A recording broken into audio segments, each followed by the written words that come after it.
Kalau sudah sedemikian itu, walahum adhanu la yasma'una biha. Mereka mempunyai telinga, tapi telinganya pakak, telinganya budek, telinganya tak mengerti, tak tahu mana yang baik kemudian mana yang salah, tidak mau diajarkan, tidak mau ditunjukkan, dan tidak mau diberikan arahan-arahan.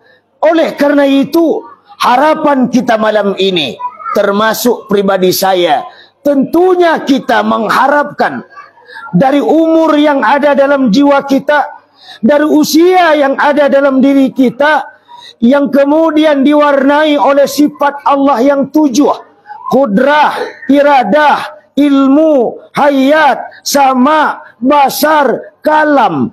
Sifat yang 7 ini yang akan kita pertanggungjawab di hadapan Allah, akan disaksikan oleh Allah, yang kemudian bagaimana?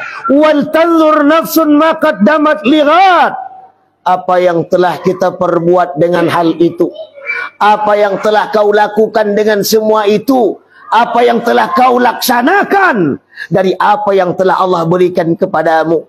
Hari ini kita punya tangan, hari ini kita punya kaki, hari ini kita punya telinga, hari ini kita punya mata, hari ini kita punya mulut. Maka seluruh yang ada dalam diri kita, lahum, bagaimana kemudian wal tanzur nafsun ma qaddamat lighat. Apa yang telah kita perbuat untuk hari esok akhirat. Saudara-saudara hadirin, kaum muslimin, para undangan Allah, sidang jamaah pengajian dimuliakan oleh Allah Subhanahu wa taala. Maka tentunya dengan harapan bersama, seluruh yang kita laksanakan malam ini, seluruh yang kita kerjakan saat ini, apakah itu ibadah badaniyah salat, apakah itu ibadah qalbiyah zikir, maupun ibadah maliyah seperti infak, zakat dan sedekah, dengan harapan bersama, insyaallah mudah-mudahan benar-benar menjadi salah satu dari amal ibadah yang pada akhirnya seluruh kita, semua kita akan memperoleh jaminan maghfirah atau ampunan daripada Allah Subhanahu wa taala. Amin ya rabbal alamin.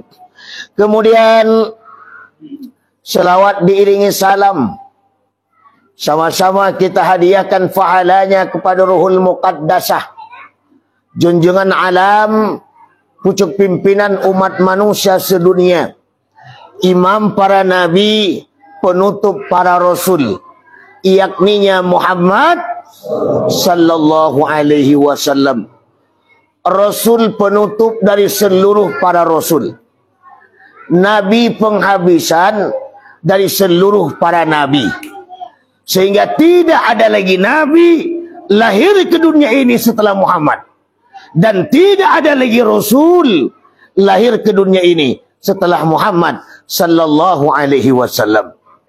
Sebab itulah, kemanapun kita nanti, dimanapun kita tinggal, bertemu dengan siapapun di antara kita, walaupun bentuknya meyakinkan, boleh jadi sorbannya besar, boleh jadi jubahnya panjang nyeser sampai ke tanah, atau Al-Quran yang 30 juz mereka hafal di luar kepala, nyohapa Al-Quran di luar kepala, atau barangkali setiap berbicara bitakallamil lughatil arabiyah, kemudian dia berbicara setiap hari bitakallamil lughatil arabiyah dengan kalimat arabiyah.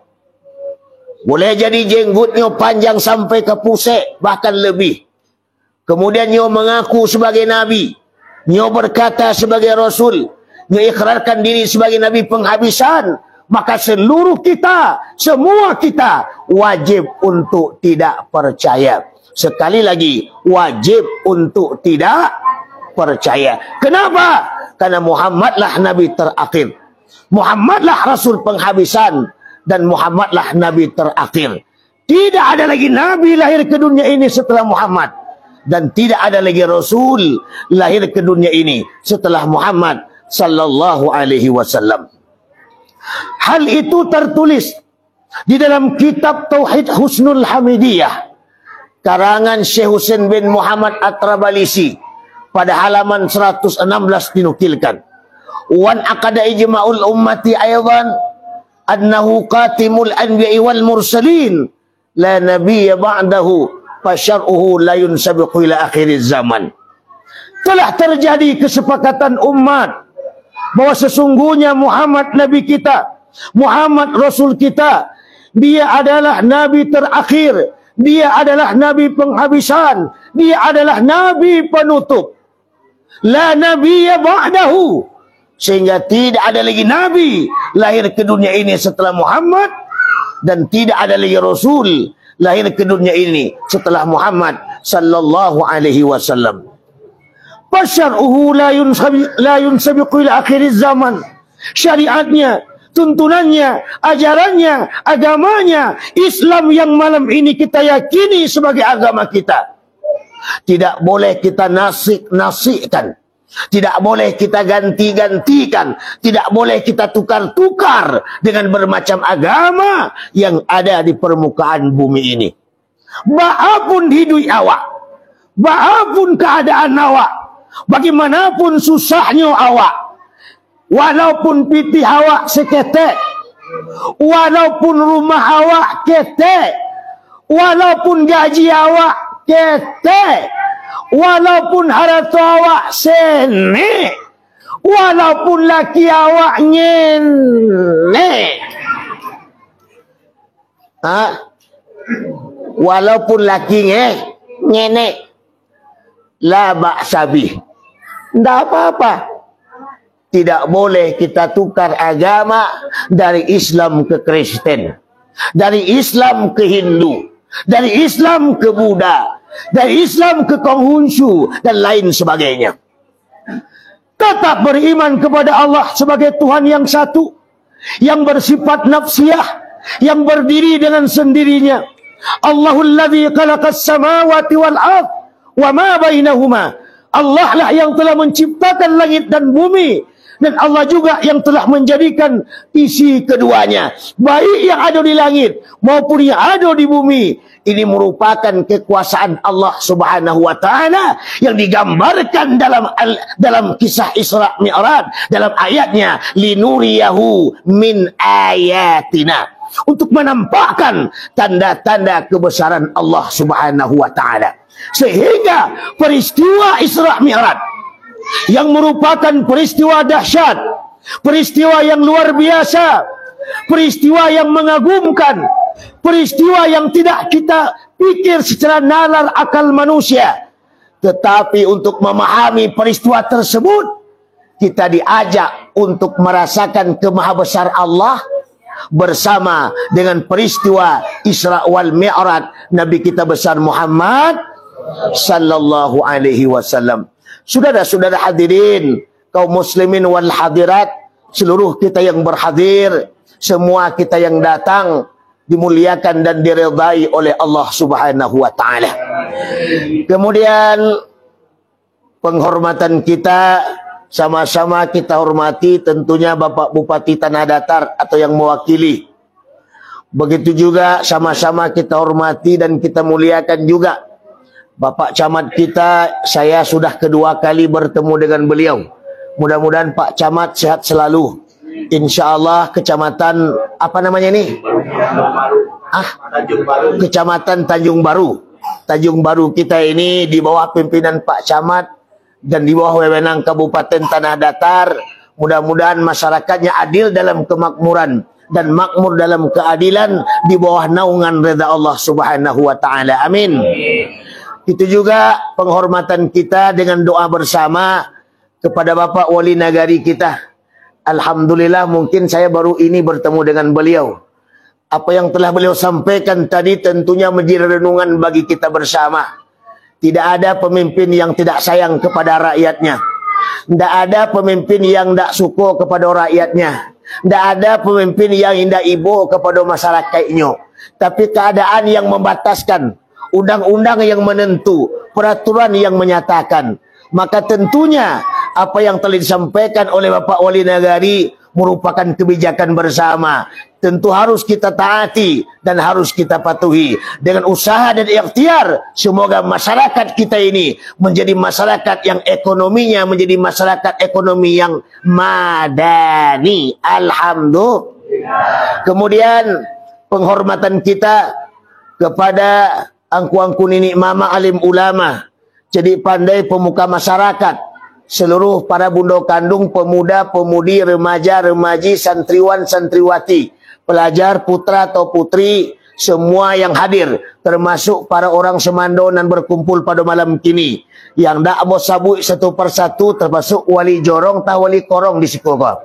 Wali jorong, seluruh perangkat desa, perangkat nagari, baik orang tua, yang muda, yang rancak, yang buruk, nan putih, nan hitam, nan kaliang, nan kurui, nan gapuk, nan dah, nan tinggi, baik nan setengah padusi maupun yang setengah laki-laki. Laisa donyo malam kini semuanya dimuliakan oleh Allah Subhanahu wa taala. Amin. Saya teringat pepatah Minang.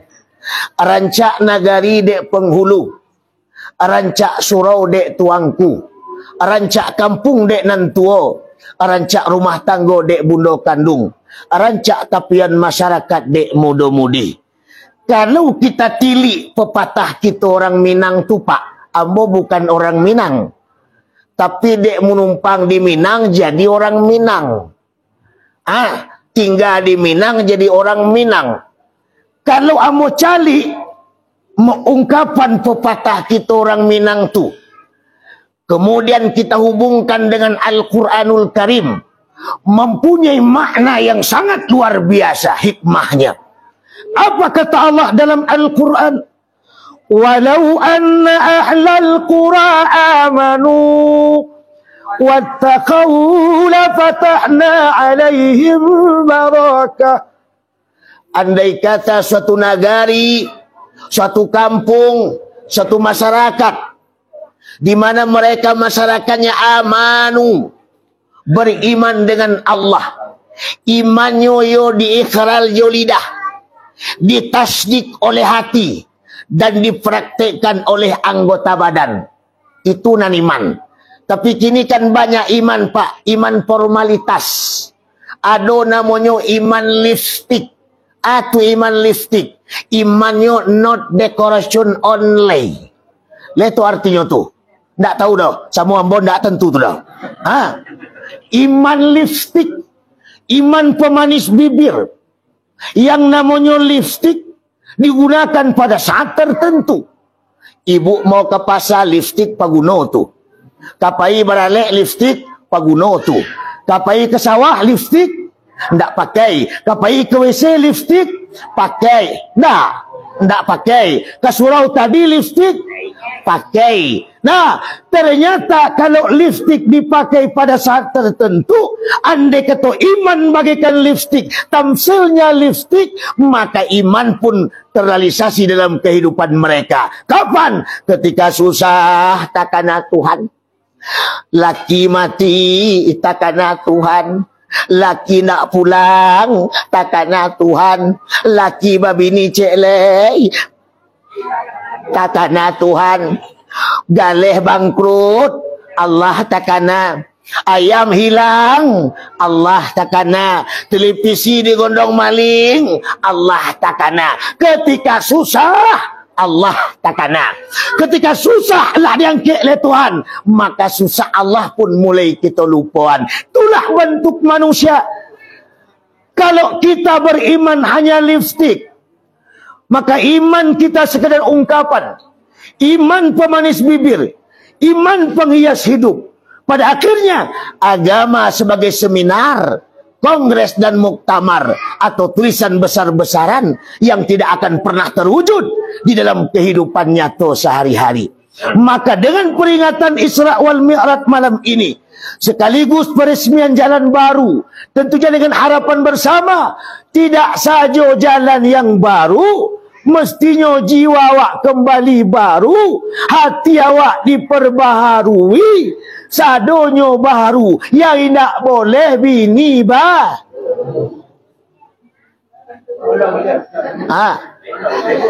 Tidak boleh. Kalau bini baru tu bagi bini lama. Jadi oleh karena itu, perbaiki hati. Bagaimana cara memperbaiki hati? Digambarkan ketika Nabi Isra wal Mi'raj, sebelum melakukan perjalanannya yang menempuh 5 pemberhentian yang diisyarahkan menjadi 5 waktu salat sehari semalam, terlebih dahulu Nabi disucikan hatinya, dibedah dada Muhammad dari mulai kerongkongan sampai ke hari-hari bawah pusat. Dengan apa dibedah? Dengan kalimah syariat. Apa itu kalimah syariat? La ilaha illallah. Kalimah yang ampe namanya. La ilaha illa Allahu. La kalimah syariat. Jalan yang zahir. Af'al pada Allah. Tubuh pada awak. Atu tubuh awak. Adam namanya. Atu Adam. Air, api, angin, tanah. Daging dari tanah kembali kepada tanah. Tulang dari air kembali kepada air. Urek dari angin kembali kepada angin. Darah dari api kembali kepada api. Daging kembali kepada tanah. Tanah kembali kepada air. Air kembali kepada angin. Angin kembali kepada api. Api kembali kepada cahaya Nur Muhammad. Laulaka ya Muhammad, makalakta aflaka. Jikalau tidak ada engkau ya Muhammad, aku tidak akan menciptakan langit dan bumi. Sebab itulah tubuhku Adam, diriku insan. Tubuhku insan, diriku Muhammad. Tubuhku Muhammad, diriku wujud Allah. Sabana-bana insan Muhammad, sabana-bana Muhammad insan, sabana-bana insan rahsia, sabana-bana rahsia wujud Allah. Al-insanu sirri wa ana siruhu. Insan rahsia aku dan aku rahsia insan. Allahu kajubti wa ana kajubtihi. Allah seumpama baju aku dan aku seumpama bajunya Allah. Kenapa? Karena di dalamnya anta ana anta. Engkau itu aku pun engkau. Ibarat pepatah, tidaklah susah mencari bilah, bilahlah ada dalam buluh. Taklah susah mencari Allah, Allah lah ada dalam tubuh. Dalam buluh ada babuluh, dalam buluh pandan baduri, dalam tubuh ada batubuh, dalam tubuh insan badiri. Maka oleh karena itu, wajibnya kita untuk man arafa nafsahu faqad arafa rabbahu. Wa man arafa rabbahu fasadal jasadahu. Barang siapa yang mengenal diri, sungguh dia dapat mengenal Tuhannya. Sialah yang dapat mengenal Tuhannya, maka lenyaplah dirinya. Kenapa lenyap dirinya? Karena pada saat itu baka Allah, kekal dalam Allah, pana fil zat, pana fil sifat, pana fil af'al. La qadirun, la muridun, la alimun, la hayyun, la sami'un, la basirun, la mutakalimun bil haq illallah. Taruh. Terus emangnya Ustaz tukang parkir. Kalau tukang parkir terus, sebelum kita taruh, kita isi bensin dulu deh. Masalahnya bukan nak memakai mit.